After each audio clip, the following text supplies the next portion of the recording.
Therapy. Let's start with the introduction. So, it's a form of treatment for problems in which a trained person deliberately establishes a professional relationship with the patient with the objective of removing or modifying existing symptoms and promoting positive personality growth and development. So, it helps the patient by removing or modifying any that stimulus which is antisocial or it's a maladaptive behavior. So there are some techniques. So first one is the systematic desensitization. In the systematic desensitization, we have to desensitize the patient from the stimulus systematically. So there are three steps. First one is the relaxation training. We have to provide relaxation training to the patient by hypnosis or meditation, yoga, etc.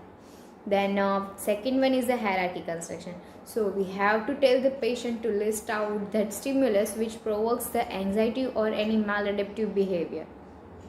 The next step is the desensitization of the stimulus. So as per the hierarchy construction, the list of the stimulus, we have to make the patient relieve from that stimulus step by step. Next one is the flooding therapy.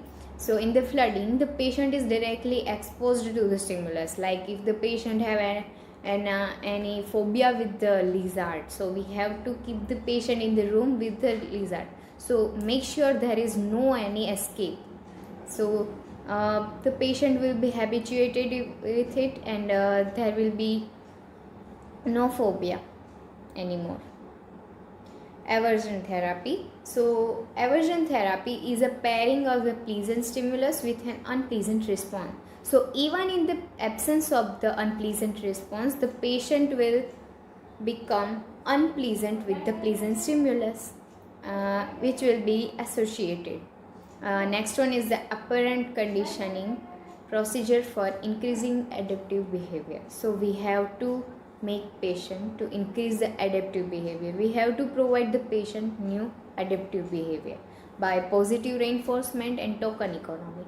Positive reinforcement is one type of a motivation to patient to do the good things, to teach the new behavior. And the token economy, we have to provide some reward to the patient for his good behavior or something new he had learned. Operant conditioning procedures to teach new behavior. So now we have to teach the patient new behavior by modeling, shaping and chaining. In the modeling, we have to provide the teaching of new behavior by a demonstration. In the shaping, we have to construct a new behavior for the patient, like if by giving him a task. Next one is the chaining. So chaining is complex task in the little task, so the patient could complete it. Operant conditioning procedure for decreasing maladaptive behavior.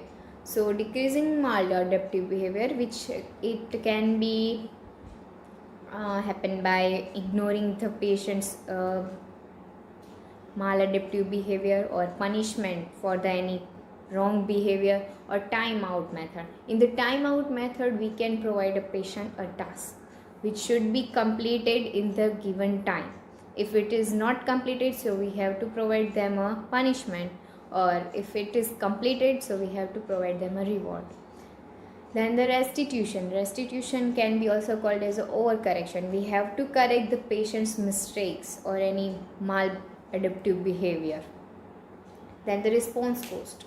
So there should be any numbers. So if patient have done anything wrong, so there will be cut off the numbers, and if the patient do something right or patient help others to make any new adaptive behavior, so there should be provided plus numbers.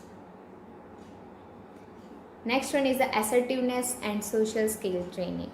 In the assertiveness and the social skill training, we have to, it's a behavior therapy technique in which the patient is given training to bring about change in emotional and other behavioral pattern by being assertive. So patient should be assertive.